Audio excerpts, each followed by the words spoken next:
뭐 디자인을 하실 때 사실 회로 같은 경우는요.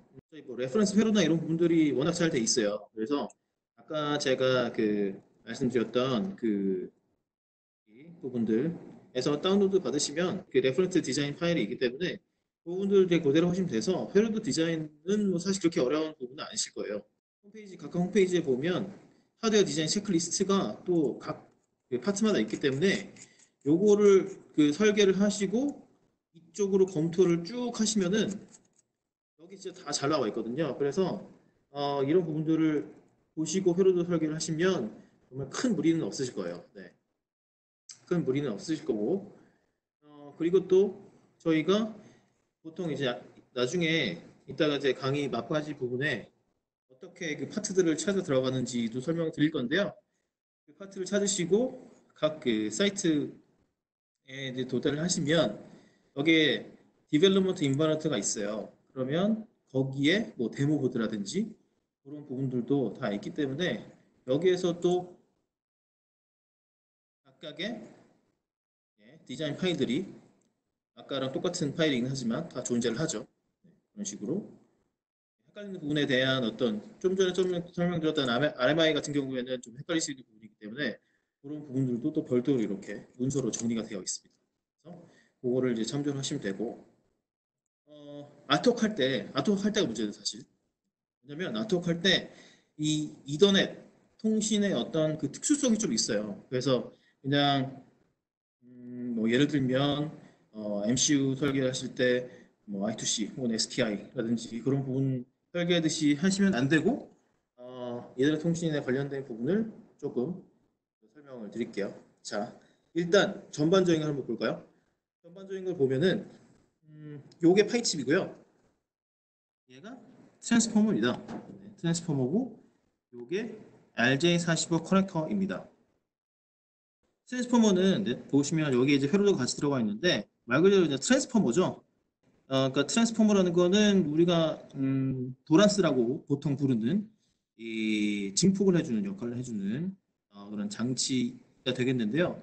실제로 얘를 이 트랜스포머를 그 뒷부분을 이렇게 띄어가지고 뒷부분을 살짝 띄어 보면은 내부에 이렇게 말려 있는 여러 개의 이 코일들을 보실 수가 있어요. 그래서 실제로 얘는 도란스다라고 생각하시면 되는데 트랜스포머는 증폭을 시켜주는 이쪽에서 신호를 증폭시켜주는 역할뿐만 아니라 이 커먼 모드 노이즈를 상쇄시켜주는 역할까지 같이 한다라는 점을 알아두셔야 되는 거고요. 네. 그래서 아까 제가 좀 전에 설명드렸던 부분이 이 같은 보드 내에서는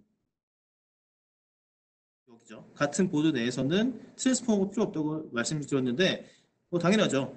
같은 보드 내에서는 신호를 이제 증폭시켜줄 필요가 없고 그리고 커먼 모드 노이즈가 있다라고 하더라도 같은 PCB 안에 있어서는 거리가 길지 않기 때문에 사실 트랜스포머가 필요가 없는 겁니다. 여기에서 녹색 부분은 시그널 그라운드고요.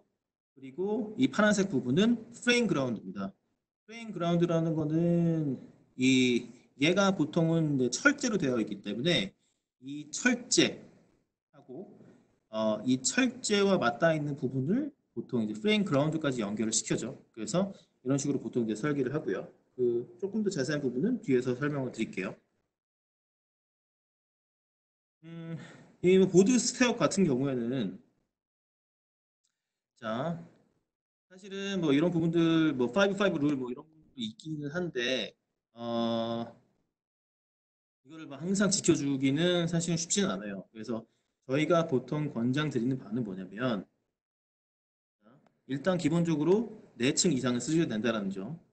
그래서 여기서 4층 이상 써야 된다는 말은 뭐냐면 그라운드 플레인하고 파워 플레인을 이제 기본적으로 좀 확보를 잘 하자는 의미인 거죠. 그래서 보드 보통 스택업 할 때 사실은 그 4층을 쓰면 이 비용적인 문제 때문에 4층을 쓰게 되는 경우도 쉽지 않은 경우도 많아요. 네. 하지만 어떤 나중에 EMI라든지 그런 부분을 설계하시면 되도록이면 4층은 4개의 층을 사용하셔서 이제 설계를 하시는 게 훨씬 더 고생을 덜 하신다라고 이제 말씀드릴 수가 있습니다. 같은 경우에도 물론 이제 큰 장비를 개발을 하긴 했지만 그 큰 장비에 연결되는 이제 모뎀 개념의 작은 장비들을 이렇게 개발했었는데 코스트 때문에 2계층을 하면은 EMI 때문에 진짜 엄청 고생 많이 했습니다. 왜냐하면 2계층을 하게 되면 어, 이 그라운드 층을 단독으로 쓸 수가 없고 그리고 또 파워층도 단독으로 쓸 수가 없어서 그라운드하고 파워하고 시그널들이 같은 층에 이제 배치가 되는 경우가 많거든요. 그러면 이 그라운드 배치도 마찬가지고 파워 자체에서도 파워 IC에서도 노이즈가 있기 때문에 그런 신호들이 이 안 그래도 이더넷 신호의 노이즈가 그 EMI 방사가 심한데 같이 섞여버리면 진짜 EMI 잡기가 어려운 경우가 굉장히 많거든요. 그래서 되도록이면 4계층 이상은 수주된다는 점을 말씀을 드리고요. 여기서 디퍼런셜 페어 컨트롤 임피던스라는 거는 이제 디퍼런셜 100옴을 맞춰주셔야 된다라는 의미입니다. 그리고 한 가지 여기서 제가 드리고 넘어가야 될 점은 뭐냐면요. 요거는 요게 이제 MQ고 그다음에 요게 파인데요. 이쪽은 이제는 이제 아실 텐데 여기가 이제 RMI 인터페이스죠. 네. RMI 인터페이스고 얘는 디지털 인터페이스죠. 디지털 인터페이스고 그런데 여기에서 저항 들어가야 되는데 그 이유는 그거죠. 네. 한마디로 말씀드리면 이제 시리즈 임피던스 매칭을 한 레지스터고요. 이걸 조금 더 자세하게 설명드리면 임피던스 매칭, 즉 그 링 효과를 줄이는 효과가 있습니다. 그러니까 이 링 효과라는 거는 신호를 보냈다가 이 부딪혀서 돌아와서 그 이제 반사파 때문에 이 링 효과가 발생을 하는데 그래서 반사파 효과를 줄이고자 이 드라이브 하는 쪽, 즉 보내는 쪽, TX 쪽, 보내는 쪽에 그 시리즈 저항을 다는 거죠. 마찬가지로 파이 쪽에서도 이 보내는 쪽에 가깝게 이 시리얼 저항을 달아주시면 되겠습니다. 이런 부분들은 저희 뭐그 하드웨어 디자인 가이드 같은 데 다 나와 있기 때문에 그런 부분들 참조하시면 되고요. 레이어 중요합니다. 이게 사실은 MII 인터페이스 같은 경우에는 100메가이기 때문에 사실 이 부분들을 아주 크리티컬하게 지켜주시지 않아도 동작에 큰 문제는 없는데요. 요게 뭐 GMI를 넘어가거나 특히 RGMI 같은 경우 리듀스드 기가빗 MII 같은 경우에는 부분들을 안 지켜주시면 나중에 통신이 안 되는 경우도 있어요. 그래서 지금 이건 잘 들어주세요. 그래서 일단 지금 말씀드리고 싶은 거는 뭐냐면 자, 이 부분요. 지금 보시면 TX9 있죠. 아까 MII에서도 설명드렸고 RMI에서도 설명드렸지만 TX9 예를 들면 TX0, 1, MI에서는 TX2, 0, 1, 2, 3까지 있겠죠. 그래서 이런 데이터 군들은 되도록이면 같은 이 플레인에 예를 들어서 얘를 그 4층에 설계하셨다고 하면 이 군들 TX9는 되도록이면 같은 타겟층 레이어 4에 설계를 하시고 혹은 RX9도 RX9는 같은 레이어에 설계를 하시는 게 좋다. TX, RX를 반드시 똑같은 층에 설계하실 필요는 없고요. 그 군에 따라서 TX 군은 똑같은 층에 또 RX 군은 또 똑같은 층에 그렇게 설계하시라는 말씀이고요. 이거는 뭐 하드웨어 설계하실 때 뭐 상식적인 사항인데 터미네이션 레지스터 혹은 뭐 시리즈 레지스터 같은 경우는 당연히 드라이버 쪽에 가깝게 이제 설계를 하시라고 했던 데죠. 제가 좀 아까 설명드렸던 부분이고요. 그 다음에 이것도 중요한데요. 이 TX 군, 시그널 군 같은 경우에는 TX 시그널 군끼리 데이터의 길이를 PCB 트레이스 길이를 되도록이면 같이 동일하게끔 맞춰주셔야 됩니다. 네. 그런 부분들. 그러니까 TX 군과 RX 군이 전체가 다 똑같을 필요는 없고 TX 군끼리에서 각각의 그 신호들의 길이를 맞춰 달라는 말씀인 거죠. 네. 그리고요. 한 가지 중요한 점은 자 여기에는 MPU 즉 여기 이제 맥이 있을 거고 요게 이제 파이 두 개가지밖에 안 나왔는데요. 자 시그널 설계를 하실 때 여기가 이제 호스트 프로세서 맥이 이렇게 있을 거고 여기가 파이고요. 여기가 MII 인터페이스 여기가 MDI 인터페이스잖아요. 자, 얘 같은 경우에는 얘는요. 길면 무슨 문제가 생기냐면 EMI 방사가 이제 많이 생기는 문제가 발생을 하지만 얘는 길면 이 특정 길이 이상 넘어가면 통신이 안 되는 경우가 발생할 수가 있기 때문에 만약에 시스템에 대해서 설계를 하실 때 얘를 짧게 할 거냐 얘를 짧게 할 거냐라고 선택을 하셔야 된다는 상황이면 물론 요 세 개가 가장 가까운 게 좋습니다. 왜냐하면 얘도 길어지게 되면 EMI 감사가 심해지기 때문에 하지만 어쩔 수 없이 디자인 어떤 그 제약사항 때문에 얘는 어떤 길이를 더 길게 해야 되는지 두 개지 길이 중에 선택해야 되는 경우가 있을 수가 있어요. 그 경우에는 얘를 짧게 유지하시는 게 맞습니다. 얘가 길어지더라도. 그래서 그 점이 바로 여기 나와 있는 거고요. 이렇게 되면 이 디지털 인터페이스 쪽에 타이밍이 틀어질 수가 있기 때문에 되도록이면 그런 선택 사항이 있다라고 하시면 이렇게 얘를 더 짧게 하시는 게 맞아요. 그리고 그런 제약사항이 없다라고 하시면 되도록이면 요 세 개를 같이 아주 최대한 짧게 붙여주시는 게 맞습니다. 네. RMII 아까 관련해서 제가 파이의 RMII 설계 관련된 부분은 따로 그 말씀드린다고 했는데 여기에 나와 있네요. 얘 같은 경우에는 이제 RMII 인터페이스를 지원하는 이 MPU의 맥과 그 다음에 이 파일을 연결하는 이 방법에서 플랫 설계를 어떻게 하실지에 관련된 부분입니다. 그래서 얘도 RMII로 설계를 하시게 되면 아까 스위치에서 굉장히 그 모드가 5개가 있어서 복잡했듯이 이 파일 설계하실 때도 플러스 설계를 세 가지 중에 하나로 선택을 하셔야 돼요. 그래서 이 세 가지 중 하나로 선택하실 때는 스트랩핀으로 하드웨어 스트랩핀으로 이 모듈을 선택을 하게 되어 있기 때문에 데이터 시트에서 하드웨어 스트랩핀을 특히 잘 보셔야 됩니다. 특히 RMII 같은 경우. 일단 첫 번째 방법은요. 이 50MHz를 쓰는데 오실레이터를 쓰는 겁니다. 엠스 오실레이터를 쓰던 크리스탈 오실레이터를 쓰건 이 크리스탈 아니고 그냥 오실레이터요. 크리스탈 오실레이터 말씀드리는 거죠. 그래서 헷갈리는 부분들이 이제 계실 수도 있을 것 같아서 설명을 드리면 일반 그냥 크리스탈이라고 하면은 얘를 말하는 겁니다. 패시브 소자. 네. 그리고 오실레이터라고 하면은 이 오실레이터의 종류가 여러 가지가 있는데 램스 오실레이터도 있을 수가 있고 그리고 크리스탈 오실레이터도 있을 수 있는데요.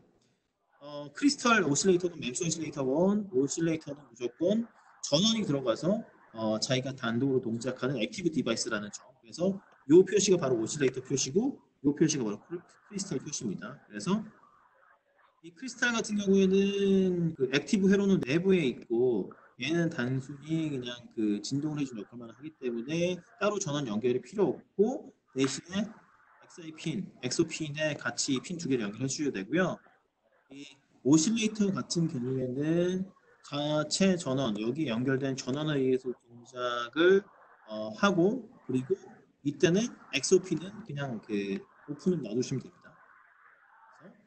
이렇게 오실레이터로 연결하는 방법과 크리스탈로 연결하는 방법이 있을 수가 있는데 오실레이터 연결하는 방법에는 이제 두 가지가 있어요. 두 가지가 있는데 만약에 50MHz의 오실레이터를 쓰신다고 하면 이 오실레이터에서 하나는 하이 칩으로 플러그를 공급을 해야 되고요. 그리고 또 하나는 T분기로 이렇게 T분기로 이 맥으로 50MHz를 공급을 해줘야 된다는 점. 그리고 만약에 50MHz의 클락이 비용 때문에 좀 부담이 되신다고 하면 그거를 25MHz로 낮출 수가 있고 그렇게 되면 25MHz 오실레이터를 XI 핀에 공급을 하게 되고 여기에 내부의 필드를 통해서 50MHz가 이 레퍼런스 클락으로 맥까지 공급을 해주게 됩니다.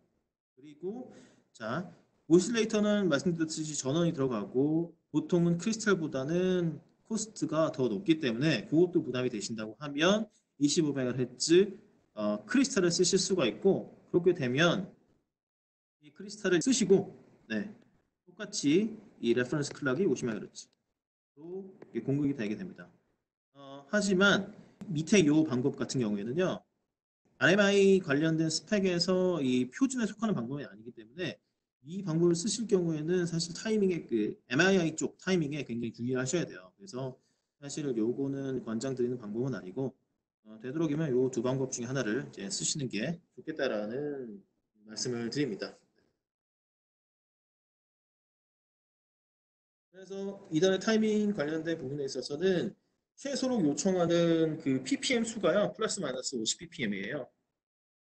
여기서 50ppm이라는 거는 이제 파트 퍼 밀리언의 약자죠. 그래서 파트 퍼 밀리언이기 때문에 여기 밀리언은 퍼 밀리언이죠. 퍼 밀리언. 그래서 만약에 100MHz에 플러스 마이너스 50ppm이다 그러면 여기다 곱하기 플러스 마이너스 50ppm이니까 PM이 퍼 밀리언이기 때문에 10에 6승을 나눠줘야 되는 거죠. 그래서 요 메가 해가지고 토탈로는 100MHz에 플러스 마이너스 50ppm이다 그러면 100MHz 플러스 마이너스 5kHz가 차이가 나야지만 요 스펙 안에 들어온다고 볼 수가 있습니다. 일단 제일 중요한 이 클락적 파라미터는 요거고요. 그래서 사실 요 정도면 좀 빡빡한 편에 속하죠. 그래서 보통은 이제 플러스 마이너스 25ppm을 많이 쓰시죠. 사실 오실레이터를 쓰실 경우에는 이렇게 연결만 해주시면 되는데요.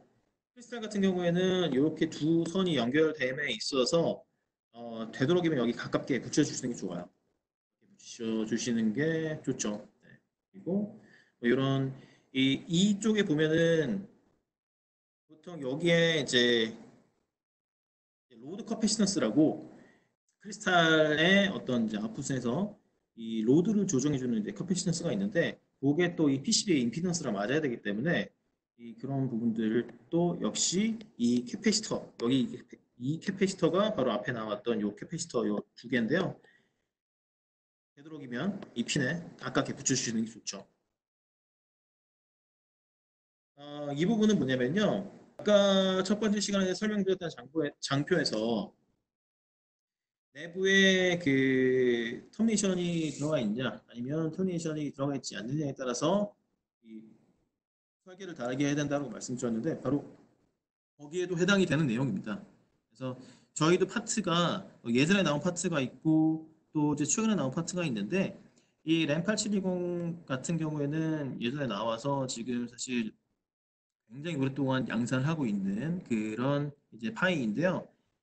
얘 같은 경우에는 커런트 컨트롤드 파이라 그래가지고 이런 식으로 내부 이렇게 설계되어 있어요. 그래서 이건 뭐냐면 자 VDD에서 이 터미네이션을 따로 이제 해줘야 된다는 얘기죠. 네, 따로 해줘야 된다는 얘기고 이 8081 같은 경우에는 볼티지 컨트롤 그래서 볼티지 소스가 이 내부에 들어가 있기 때문에 이 터미네이션을 따로 이제 포함을 시켜줄 필요가 없고 이렇게 이 시리얼 저항 같은 경우 내부에 터미네이션이 인티그레이션이 되어 있습니다. 그래서 딱 설계를 하시는 관점에서 볼 때는 얘는 이제 외부에 터미네이션 볼티지가 있어야 되는 것 그리고 이 8081 같은 경우에는 외부에 터미네이션 볼티지가 없어야 된다. 그런 점이 하나가 있을 수가 있고요. 그리고 또 하나 설계하실 때 이거를 또 지금 또 따로 이렇게 장표를 빼서 설명을 드리는 이유는 아까 제가 그 커먼보드 노이즈를 빼는 핀이 하나 있다고 말씀드렸잖아요. 이 핀인데 이렇게 이 핀 같은 경우에는 이 설계를 하실 때 만약에 커런트 컨트롤드 파이라 라고 했을 때는 이 핀을 이런 식으로 그 VDD에 바로 연결해 주셔야 되는데요.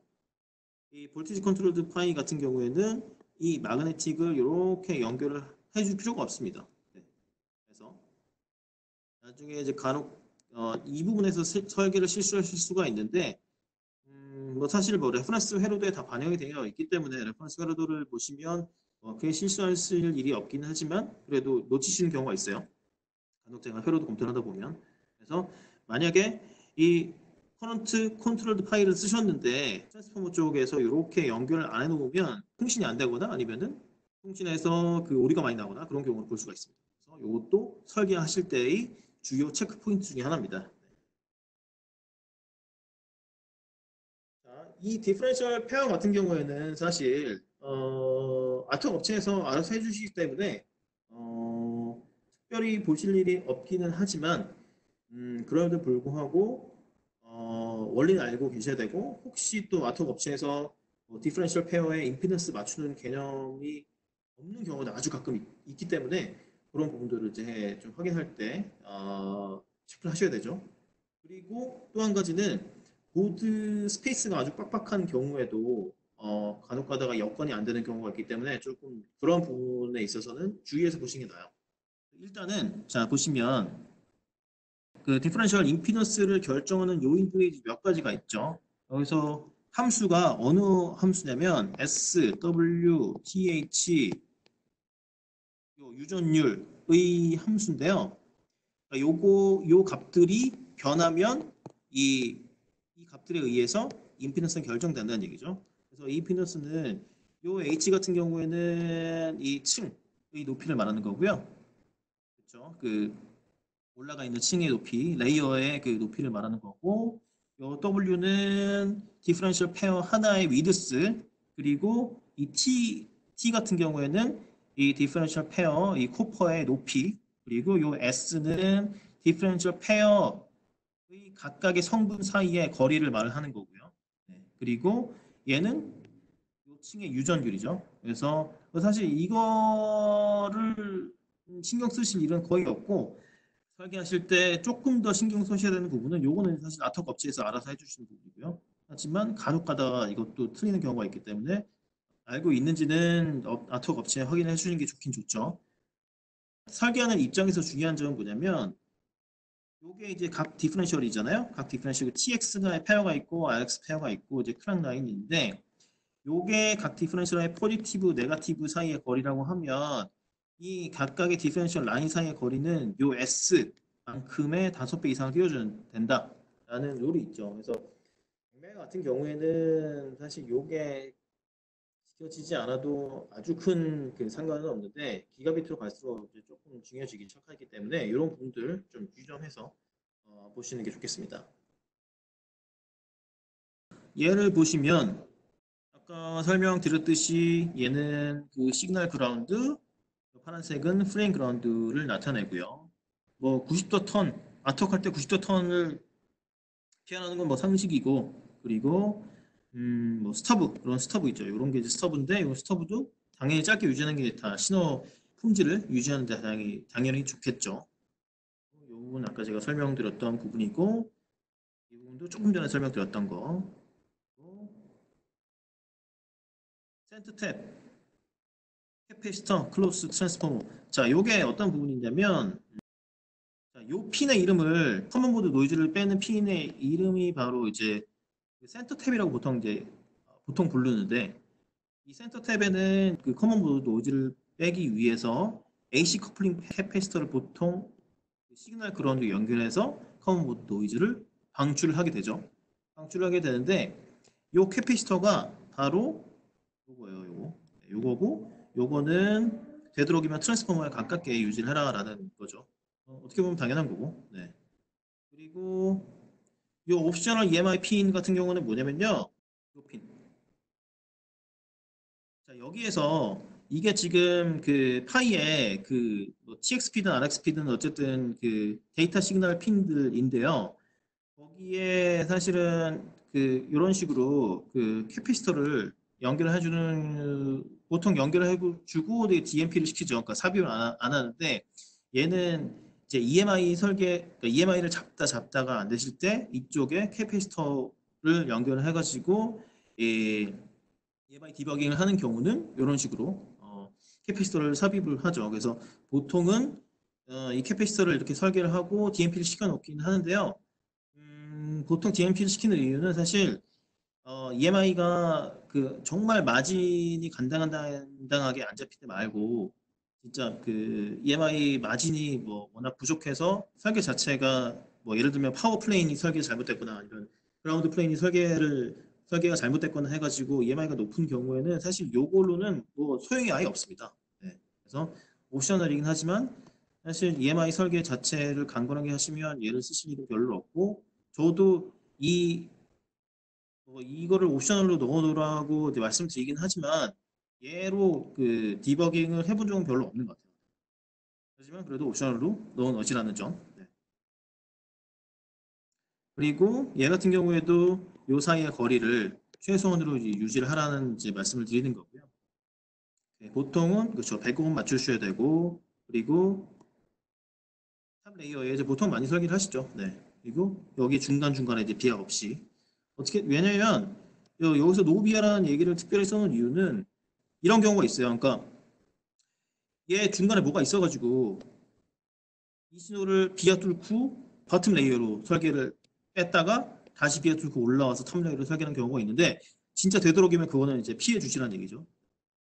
어떻게 보면 약간 상식적이긴 한데 어쩔 수 없이 막 여기에 뭔가 배치가 돼 있는 경우가 있을 수가 있지만 그럼에도 불구하고 얘는 되도록이면 진짜 피해 주세요. 그리고 얘 이게 잘못 나왔는데요. 요거죠. 요 거리는 되도록이면 짧게 유지를 하는 게 요 신호 때문에 이렇게 여기에서 다 디퍼런셜 신호 쪽 이쪽에서 전부 EMI 방사가 되거든요. 네, 그렇기 때문에 이쪽 신호는 아까 말씀드렸듯이 되도록이면 짧게 유지해 주는 게 나중에 디버깅 하실 때 정신 건강에 좋습니다. 정말 EMI 디버깅이 안 되면 너무 괴롭기 때문에 네. 그게 왜냐면 DMI 뭐 해보신 분 아시겠지만 여기서 잡으면 다른 데도 튀어나오고 또 다른 데서 잡으면 또 여기서 튀어나오기 때문에 이렇게 제가 힘을 줘서 설명드리는 이유가 있죠. 자, 또 한 가지 여기에서 여기 하얗잖아요. 하얀 부분 이렇게 하얀데 이건 뭐냐면 그냥 아예 코퍼를 비워놓고 다 까놓은 상태입니다. 무슨 말이냐면 자, 우리가 여기는 시그널 그라운드고 얘는 프레임 그라운드인데 이거 다 전부 그 아트웍 할 때 이걸 채워놓으면 코퍼가 여기 깔리는 거잖아요. 그렇죠? 코퍼가 이런 식으로 전부 다 깔려 있는 거고요. 얘도 프레임 그라운드 마찬가지로 이 구리가 전부 이렇게 깔려 있는 거죠. 그래서 이 채워져 있는 구리가 이 시그널 그라운드 역할도 하고 프레임 그라운드 역할도 한 건데 요 하얀색 있잖아요. 요 하얀색 부분. 이 하얀색 부분은 아예 구리를 싹 비워버린 겁니다. 그래서 층이 뭐 예를 들어서 이렇게 유전체 요거는 삭제라고 층을 1층, 2층, 3층, 4층으로 설계를 하셨다라고 하면 이 하얀 부분 있잖아요.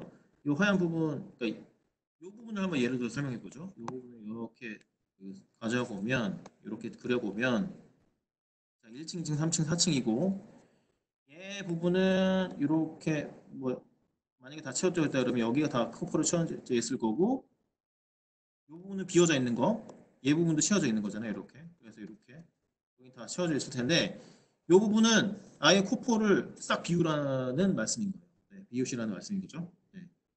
왜 이걸 이렇게 비워야 되냐? EMI 방사 때문에 그렇습니다. 자, 보시면은 여기서 비울 수 있는 부분은 다 비워 놓은 거예요. 그러니까 지금 딱 여기까지 이렇게 채웠잖아요. 이렇게 여기까지 다 그 커퍼를 채우고 여기는 다 비웠는데 이거를 이제 채운 이유는 왜냐면 아까 이제 회로도에서 보시면 아시겠지만 이쪽 부분에 있어서 얘도 그라운드 필요하고 또 V가 필요하고 하기 때문에 여기까지를 다 싹 이 부분까지 비울 수는 없어요. 그래서 여기도 그라운드가 필요하기 때문에 여기까지는 그라운드를 채워 넣은 거고 대신에 이쪽 이후부터는 시그널 그라운드를 이쪽에서 쓸 일이 없거든요. 네, 이건 이쪽에서 시그널 그라운드를 쓸 일이 회로도 상으로도 쓸 일이 없기 때문에 이쪽은 EMI 방사를 최대한 막기 위해서 그냥 다 이제 코프를 깐 겁니다. 네. 그래서 처음에 이전에 설계를 하신 경험이 없는 분들은 그냥 일반적으로 채워넣는 게 당연히 맞죠. 맞는데 그렇게 설계하시면 EMI 잡을 수가 없고요. 네. 여기를 까시는 게 굉장히 중요합니다. 네. 굉장히 중요하기 때문에 그런 부분들 지금 강의 들으시고 처음 이제 이전에 설계하신 분들은 잊으시면 안 돼요. 나중에 엄청 고생하십니다. 네. 그래서 이 부분들은 조금 잘 기억을 해두시면 좋겠고요. 네. 이것들 뭐 일반적인 내용들입니다. 보통 이제 그라운드 플레인 같은 경우에는 이제 디퍼런셜 페어 바로 밑에 그라운드 플레인을 설계를 하는 경우가 많기 때문에 그렇죠. 그리고 자 파워 플레인이요. 이게 파워 플레인 같은 경우도 경험이 있으신 분들한테는 되게 당연한 건데 이제 만약에 이제 처음 시스템 설계를 하시거나 하는 분들은 가끔 어떤 경우가 있냐면은 예를 들어서 여기 3.3V라고 하겠습니다. 보통은 3.4V, 만약에 얘가 3.3V고 예를 들어서 얘가 1.8V라고 하면 이렇게 파워 플레인 요게 면적으로 나누죠. 이렇게 3.3V는 이런 식으로 쫙 나눠서 3.3V만 설계를 하죠. 그래서 보통 보면 1층, 2층, 3층, 4층으로 나누면 뭐 2층을 그라운드로 하면 3층에 이제 파워 플랜트를 설계를 하시는데 요 부분을 잘라서 딱 보면은 이쪽 부분은 3.3V, 이쪽 부분은 1.8V 이렇게 설계가 되어 있는 거죠. 그런데 이렇게 설계를 안 하고 어떻게 설계하시는 경우가 있냐면 3.3V가 만약에 이쪽에서 쓴다 그러면 그냥 약간 두꺼운 선으로 이렇게 그러니까 시그널처럼 설계하시는 경우가 있어요. 근데 당연히 그렇게 설계를 하시면 안 되는 거죠. 되도록이면 이런 식으로 플레인을 나눠서 설계를 하시는 게 이 파워 시그널 측면에서도 좋고 EMI 측면에서도 좋다라는 점을 좀 강조를 제가 하고 싶고요. 그렇죠.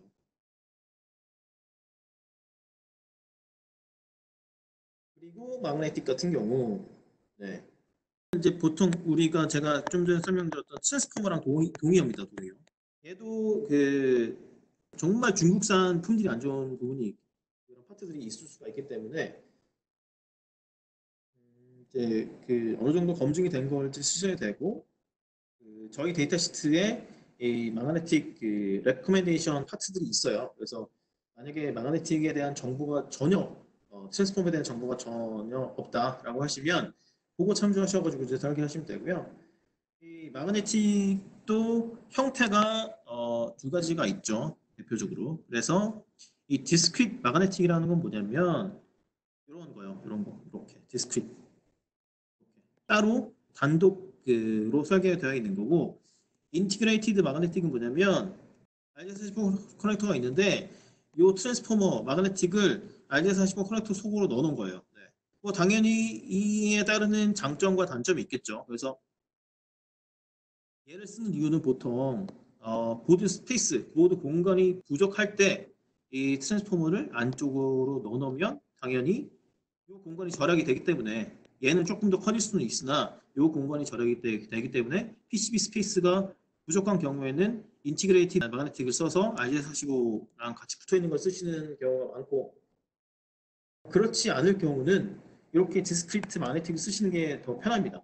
당연한 게 뭐냐면 만약에 얘를 안쪽으로 넣어놨다 그러면 이 제가 중간에 요거를 그 코퍼를 다 까라고 말씀드렸는데 어디서 코퍼를 까야 될지 굉장히 난감해져요. 그래서 눈대중으로 대충 코퍼를 까버리는데 그러면 이제 EMI 디버깅 하는데 굉장히 불편하죠. 네.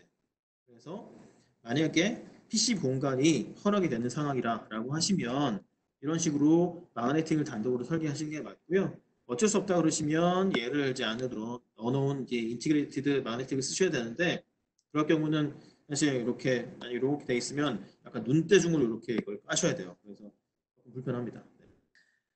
이것도 사실은 저희 체크리스트에 잘 나와 있어요. 그래서 보시면 여기에 전부 설명이 되어 있는 내용이긴 해요. 구두로. 네, 구두로 설명이 되어 있는데 처음에 이거 읽으시려면 약간 시간이 걸릴 수 있기 때문에 이거를 들으시면 좀 편하죠. 네, 지금 제 강의를 들으시면. 그래서 이 부분들은 여기 다 나와 있는 내용들이긴 하지만 설명을 드리면 이쪽도 물론 이제 뭐 연결해야 되는 부분이 있습니다만 이쪽에서 특히 말씀드려야 되는 거는 제가 아까 핀들이 이제 안 쓰는 핀들이 있어요. 그러니까 기가빗에 해당되는 건 아니고요. 10메가, 100메가 시스템에서 해당되는 거고 1기가 bps 시스템 같은 경우에는 그 8핀을 전부 다 쓰기 때문에 이쪽에 해당되진 않고요. 얘에 해당되는 거는 이제 10메가, 100메가 bps 시스템. 그래서 10메가 bps, 100메가 bps 시스템 같은 경우에는 디퍼런셜 페어를 두 페어만 씁니다. 뭐 이거는 당연히 알고 계실 건데 1기가 bps 같은 경우에는 4페어를 쓰죠. 그래서 8핀을 다 쓰고 얘는 4핀을 쓰는데 그래서 이렇게 둘, 셋, 4핀만 데이터 통신을 쓰고 8핀 중에서 나머지 4핀은 비어 있어요. 이렇게. 그래서 그 핀 같은 경우는 이런 식으로 75옴 아까 달고 그리고 이 트랜스포머 쪽에서 나오는 신호도 이렇게 75옴 통해 가지고 2kV 탭으로 연결한 다음에 CC 그라운드를 연결을 하셔야 돼요. 이게 핵심입니다. 그래서 얘 같은 경우에는요, 원래 정석은 이 75분을 제가 좀 따로 설명을 먼저 드리면, 원래 정석의 설계 방법은 뭐냐면요, 75음을 설계하는 게 아니고요. 이렇게 나와 있으면, 자, 여기를 설명드릴게요. 원래 이렇게 4번 5번 핀이 나와 있으면 49.9, 49.9 한 다음에 다시 49.9를 그 연결을 해요. 그러니까 자, 이거를 병렬로 55음이라고 치면 얘가 25음이잖아. 병렬이니까 25음이고 얘가 또 55음, 그러니까 49.9를 50이라고 친 거예요. 이 49.9가 이제 그 시리얼로 연결되어 있으니까 25 더하기 50 해서 75가 나오거든요. 그래서 원래는 이렇게 저항을 세 개로 설계하시는 게 정석인데 49.9 해가지고 하는 거나 이렇게 저항 하나로 하는 거나 거의 비슷하기 때문에 그냥 75음 하나로 이렇게 퉁쳐서 설계를 한 거고요. 이것보다는 여기서 2kV를 통해 가지고 CC 그라운드로 연결되는 게 중요한 부분인데요. 이게 뭐냐면 자, 요게 요겁니다. 요거 이거예요. 자, 잘 보세요. 트랜스포머에서 이렇게 요 핀들로 해가지고 저항 통해서 이렇게 나왔잖아요. 이렇게 트랜스포머에서 75옴 저항 통해 가지고 CC 그라운드로 연결이 되죠. 포인트는 뭐냐? 2kV에 1나노라는 겁니다. 자, 여기서 2kV 이거 내압이잖아, 내압. 이거를 제가 강조하는 이유는 나중에 물론 이 시스템이 인증을 안 받으면 뭐 사실 필요는 없는데요. 뭐 ESD 인증 이런 거 다 서지 인증 다 받으실 거잖아요. 그러면 이렇게 랜 케이블 연결하고 랜 케이블 통해서 ESD를 이제 흘리는 시험도 할 건데 여기에서 내압이 빵 이제 들어오면 이 들어온 신호들 같은 경우에는 요 2kV 캐피시터에서 막아지는 경우가 많습니다. 그래서 만약에 뭐 이런 실시 그라운드나 이런 것들이 잘 설계 안 됐거나 아니면 너무 이제 ESD가 높은 그 서지가 팍 높은 신호가 들어오면 요게 터지게 돼 있어요. 네. 그래서 이게 일단 1차적으로 막아주는 역할을 하기 때문에 네. 그래서 CC 그라운드를 설계를 해주는 게 중요하고 이 CC 그라운드에서 2kV의 랩을 가진 캐패시터를 삽입하는 게 중요하다라는 거를 기억을 하셔야 됩니다. 네. 그래서 나중에 여기에 그 이쪽에는 특히 BOM 나중에 그 작성하실 텐데 이 BOM 당연히 2kV가 돼야 되는 그 캐패시터를 쓰셔야 되는 점을 잊지 마셔야 돼요. 그거는 잊지 말아 주시고 뭐 다 아까 설명드렸던 거죠. 디퍼런셜 페어, 5S 룰 이런 부분들 다 설명드렸던 부분이고 이것도 자 조금 전에 다 설명을 드렸죠. 그래서 이 여기에서 좀 더 보셔야 될 거는 음, 요거랑 이제 요건데요. 얘는 어차피 이게 뭐냐면 그 나사 조이는 거잖아요. 자, 나사 조이는 거는 결국엔 나사가 철이기 때문에 마찬가지로 얘도 철. 나사 조이는 부분이 프레임 그라운드랑 연결되게끔 보통 많이 설계를 하죠. 네. 그리고 자, 얘는요. 이 프레임 그라운드하고 그쵸 얘는 프레임 그라운드 보통 프레임 그라운드로 이제 샤시 그라운드라고도 많이 표현을 합니다.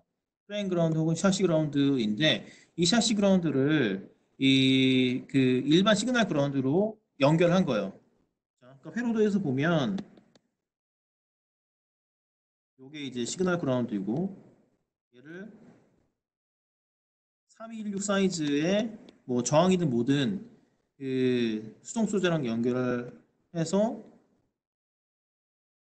프레임 그라운드 얘가 FGND 샤시 그라운드 혹은 프레임 그라운드 얘는 시그널 그라운드 패러드에서 이렇게 보통 설계를 하거든요. 그래서 얘 같은 경우에는요 보통 이제 EMI 디버깅 위에서 이제 삽입하는 경우가 많아요. 네.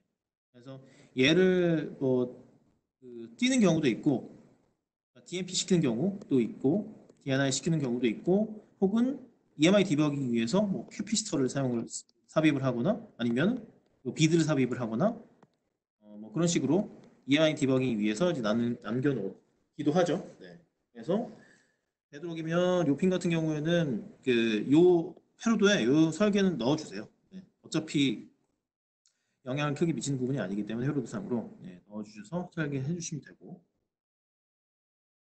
자, 그리고 이제 서지 같은 경우에 이럴 수 있어요. 그러니까 만약에 ESD 기준이 굉장히 강한 어떤 인식이다라고 하면 사실 이 파이 칩만 가지고는 이제 부족한 경우가 있기 때문에 그럴 때는요, 이 그 TBS 다이오드 같은 경우를요, 이 파이하고 요 마그네틱 사이에 디자인을 합니다. 얼마 전에도 저한테 문의로 온 게 있는데 TBS 다이오드는 요 사이에 넣어요. 요 파이랑 마그네틱 사이에 넣습니까? 아니면 마그네틱이랑 RJ45 사이에 넣습니까? 라는 질문을 받았는데 요 파이랑 마그네틱 사이에 TBS 다이오드를 넣어주시면 돼요.